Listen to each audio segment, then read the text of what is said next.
I just heard my washing machine slow down. Can you guys hear that? It was like, can you see him?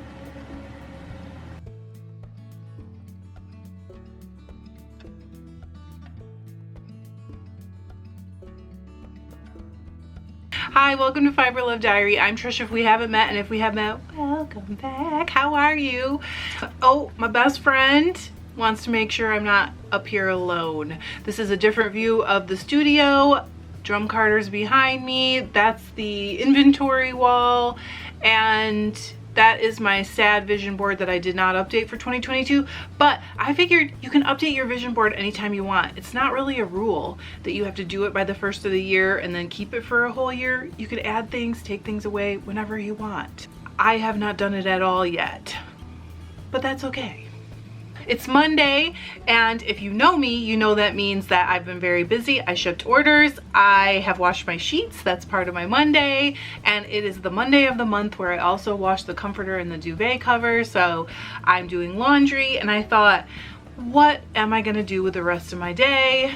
Here we are. And last week, we had a live video with the members, and I know someone will ask me what that means. So it's kind of like Patreon, really. You can support my channel. You just there should be a little button that says join now underneath the video. The people who have joined to support the channel get extra lives. They get videos with extra technical details, because I often don't leave everything in. I don't really consider myself a teacher, but it turns out you guys do consider me a teacher.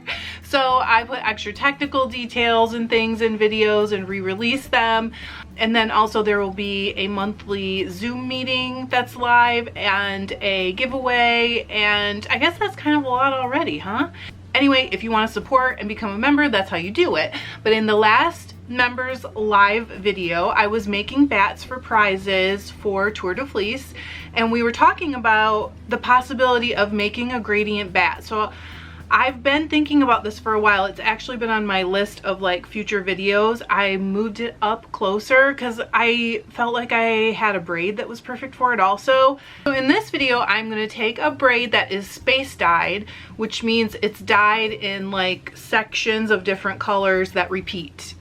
And I'm going to take it apart and make a gradient bat with it, and then I'm going to show you how to separate it to either use it for a self-striping yarn or like a gradient yarn, so you go through the colors. I picked this one. This one is called Still Trying. I'm going to actually have to remove it from the shop. Do not go buy it. There's one left in the shop. In case you fall in love with it. Not trying to sell it, just telling you, because someone's going to be like, oh my god, no, she's ripping that apart. So I dyed this, and the way that this braid happened is I was trying to make a perfect rose gold, and I did not quite get there. It's more of like a blush. That's why I called it Still Trying, because I am still trying to get the rose gold perfect. But I still think this turned out super cool, right? It is dyed like in order. It went back and forth in the pan, and the colors went across. So the repeats of the colors go back and forth or continue on. They just keep repeating, let's put it that way. So I'm going to use this to make a gradient yarn, and what I want to do first is just unbraid it and start from one end. It is Corriedale, I think, right? Yes, it's Corriedale Cross. That I had a whole bump of it in my shop to dye. It's almost gone, but I ordered a replacement and it's been shipped. I really like this fiber. It's like really woolly without being too coarse.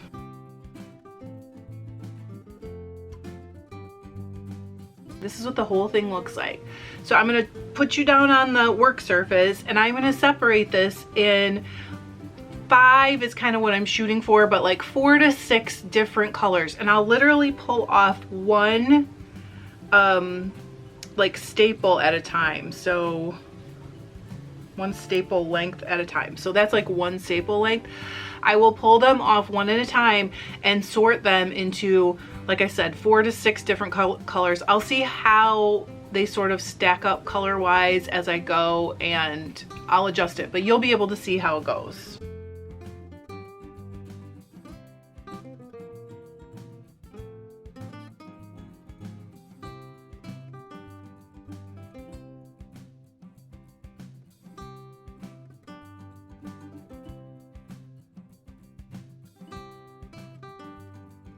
I'm actually, on this one, I'm gonna just pull this dark part out, put it right there. You can just kind of see how it goes as I start doing it. I guess I want that one there. Okay. I mean, it's not an exact, I'm gonna put that one with that. I like that better. There. I'm gonna put that there. It's not an exact science, and sometimes as I lay one down next to another one, I'm like, oh yeah, that's not really right, you know?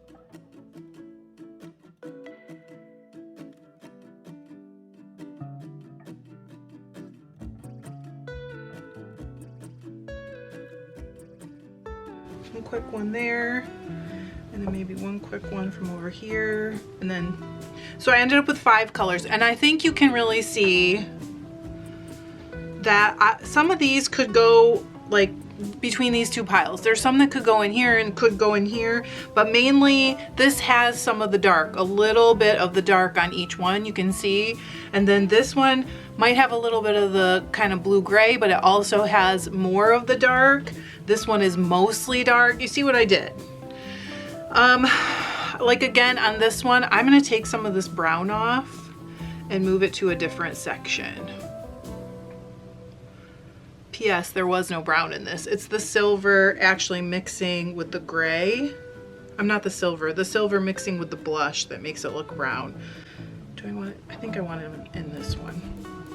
Okay, so I have these all separated. I'm gonna grab out the Carter. I'm gonna use the classic Carter. I've been loving it. So I'm gonna use that one and I'm gonna pull it out on the table here. I've got my Carter. I am loving this Carter right now. And I am gonna sell my brother. So if you're going to Michigan Fiber Festival and you wanna buy my brother Carter, please feel free to let me know. The only other tools I'm gonna use are my packing brush and my doffer pin. And I know I can fit 4 ounces on this. That's what the braid was, so I'm not worried about that. So what I want to do is I'm gonna go right to left. It does not matter which way you go, obviously, but I'm gonna go right to left, and I'm gonna do one from a section from each of these piles as I go. And like this pile had a smaller number of bunches in it, so I will make that stripe a little narrower, and I'll kind of, the rest of them are fairly close, I'd say. The little one, the middle one might be a little less too. So I'll kind of just feel it out as I go, but I do want them to overlap, and I'm going to go one at a time because that way the parts where they overlap will continue to make another color in between and blend them from one to the next. You'll see how it goes. So let's see. I want to cover a little bit more than 1/5 of the drum. Okay, oh gosh, that goes on so nicely. Let's take this one. This does not take very long, by the way, at all. So, and I can see where the last one stopped. I want to overlap it a little bit. So, and then here is the next one. It should be pretty much square down the middle. But again, I want it to overlap into the 2 sides a bit. Okay. And then here is the 4th pass. So again, there's a little overlap. This is gonna be so cool. You can literally do this with anything that any braid that you buy. You can do this with it with a drum carder or even with hand cards. You just blend each pile separately, and but you can see already, see this gradient that I've created here? So sweet. I'm gonna keep going and do the whole entire thing.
So you're gonna go all the way from that kind of blush color through just all these shades of gray, and there's a little bit of brown in it and it just gets darker and darker. It is reflecting some light, but I think you can still see it. Yeah, you can still see it, right?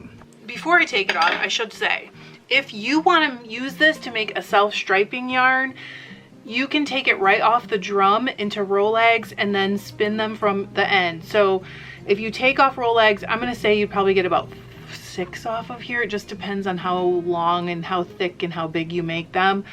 If you start spinning each time, like on the blush end, you're going to go through this each time you do a rolag. So that's one cool way you can just get a self-striping yarn. But if you want to do what I just said,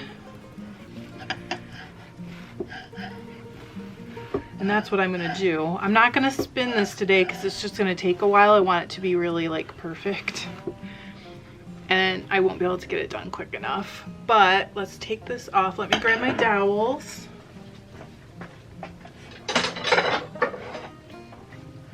I will link a video where I've taken a bat off of the drum carder, but in the form of rolags, so that you can see how that works. I'm just gonna look at that. Oh my gosh, I am loving this so much. Why haven't I done more of this? This is so cool.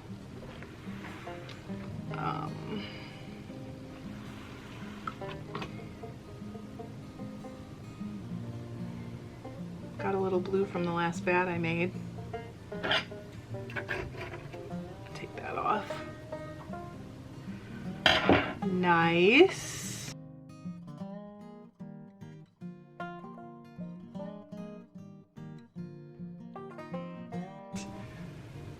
Okay, so you can see how this looks and how it kind of like blends from one color to the next. But I'm just gonna move the drum carder.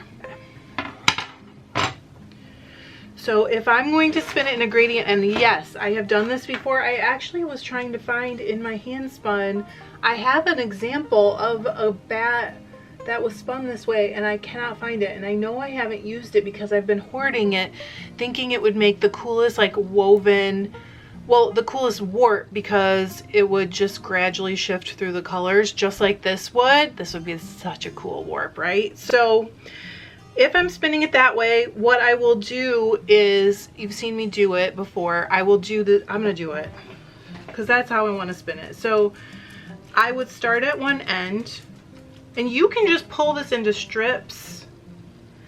That's totally fine, really.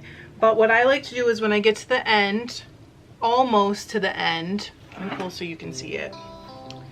I'm a couple inches from the end here, you can see. Move to the next strip,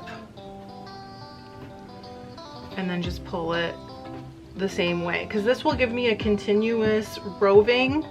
And what I'll do is at the join, see this join? I'll basically take both my hands and hold one side together, just like this, the tips.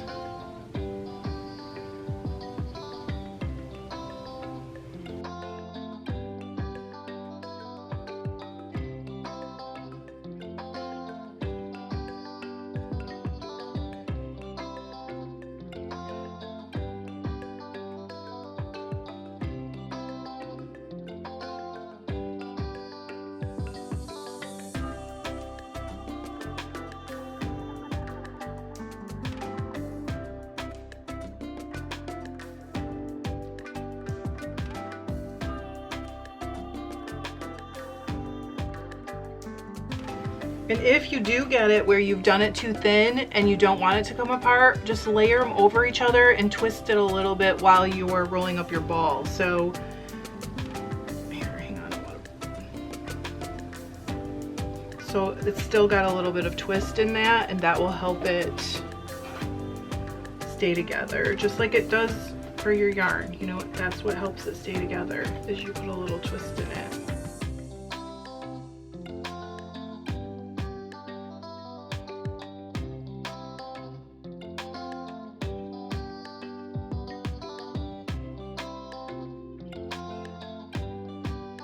Okay, so I'm ready to spin. I am going to spin this fairly soon, and I will show you guys some of it in a video, but it won't be this one. Now you can see that I would start spinning either end, and my yarn will just shift through these colors as I go through, and spin that braid that I have turned into a gradient.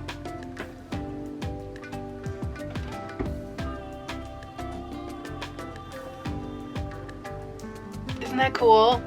I can't wait to spin this. Yay!